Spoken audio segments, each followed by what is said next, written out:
মসজিদে নববীর অভ্যন্তরে প্রবেশ করলাম। আপনারা Assalamu alaikum dear viewers, I'm Mohamed Haq and today I'm in Medina and I'm going for breakfast right now. Viewers একদম লাস্ট মোমেন্টে ব্রেকফাস্টের জন্য চেকিং করছি। এখন 10:30 বাজে। ও জাস্ট একটা ফ্রাইড এগ নিলাম বোথ সাইড, কিছু ফ্রাইড রাইস অ্যান্ড সব কিছু ভেজিটেবল ফ্রাইড রাইসের সাথে একটু চিকেন কারি। এইভাবে নিয়েই আজকে জাস্ট ব্রেকফাস্টটা কোনোভাবে শেষ করবো। এত ফ্যান্সি ব্রেকফাস্ট করার আসলে সময় নেই।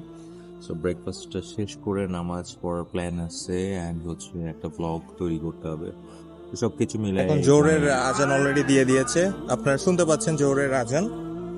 তো মদিনাতে যখনই আসি মসজিদে নববীতে নামাজ পড়াটা আসলে মিস করি না। এটা একটা অনেক বড় সুযোগ, মহান আল্লাহ তাআলা যে সুযোগটা দিয়েছেন এটার জন্য কৃতজ্ঞতা প্রকাশ করলেও আসলে কম হবে। অনেক অনেক আসলে শুকরিয়া আল্লাহ। মসজিদে নববীর অভ্যন্তরে প্রবেশ করলাম। আপনারা চাইলে আমাদের প্রিয় নবী হযরত মুহাম্মদ সাল্লাল্লাহু আলাইহি ওয়াসাল্লামকে সালাম প্রদান করতে পারেন। আমি তার রওজা মোবারকটি এখান থেকে ঘুরিয়ে দেখিয়ে দিচ্ছি আপনাদেরকে। আসসালাতু আসসালামু আলাইকা ইয়া রাসূলুল্লাহ ইয়া হাবিবাল্লাহ। আসসালাতু আসসালামু আলাইকা ইয়া রাসূলুল্লাহ ইয়া হাবিবাল্লাহ।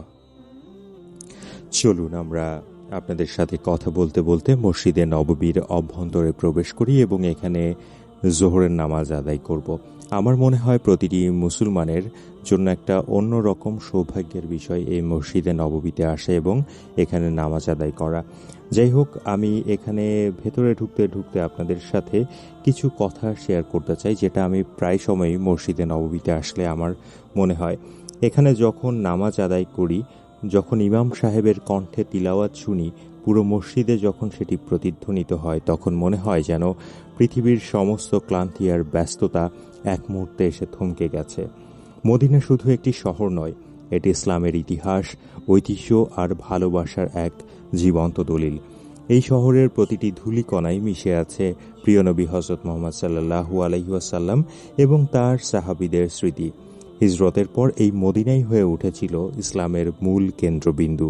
মসজিদে নববীর সবচেয়ে আকর্ষণীয় এবং আবেগঘন অংশ হচ্ছে রওজা শরীফ এবং এর পাশে রয়েছে রিয়াজুল জান্নাহ, যাকে বলা হয় দুনিয়ার বুকে জান্নাতের এক টুকরো অংশ। এখানে 2 রাকাত নামাজ আদায় করা এবং রাসূলুল্লাহ সাল্লাল্লাহু আলাইহি ওয়াসাল্লামের প্রতি সালাম পেশ করা প্রতিটি মুসলিমের জীবনের অন্যতম শ্রেষ্ঠ চাওয়া। এই মসজিদে নববীর আরেকটি চমৎকার দৃশ্য হলো এর বিশাল ছাতাগুলো। তীব্র রোদের হাত থেকে মুসল্লিদের বাঁচাতে অত্যাধুনিক প্রযুক্তির এই ছাতাগুলো যখন একসঙ্গে খোলে, তখন তা দেখার মতো এক দৃশ্য তৈরি করে।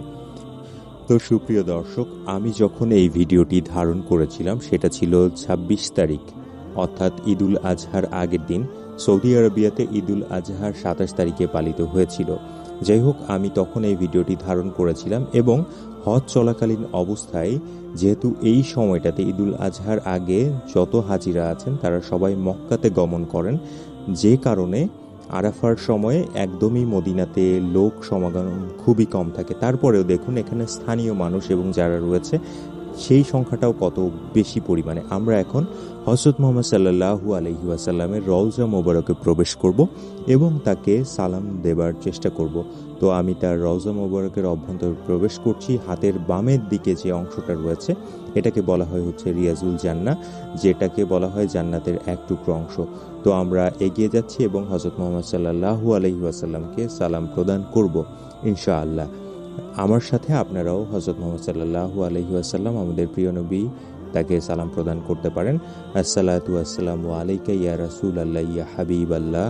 আসসালাতু আসসালামু আলাইকা ইয়া রাসূলুল্লাহ ইয়া হাবিবাল্লাহ। আসসালাতু আসসালামু আলাইকা ইয়া রাসূলুল্লাহ ইয়া হাবিবাল্লাহ।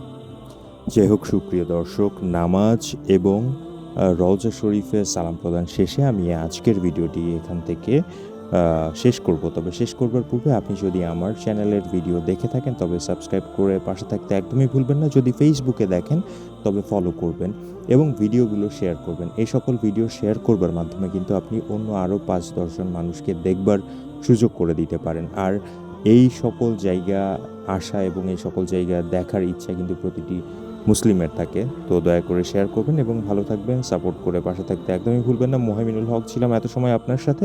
আশা করছি নতুন কোনো ভিডিওতে আপনার সাথে আমার আবার দেখা হচ্ছে। ততদিন পর্যন্ত সবাই ভালো থাকুন, সুস্থ থাকুন, এই কামনায় আজকের মতো বিদায় নিচ্ছি। আল্লাহ হাফেজ, আসসালামু আলাইকুম।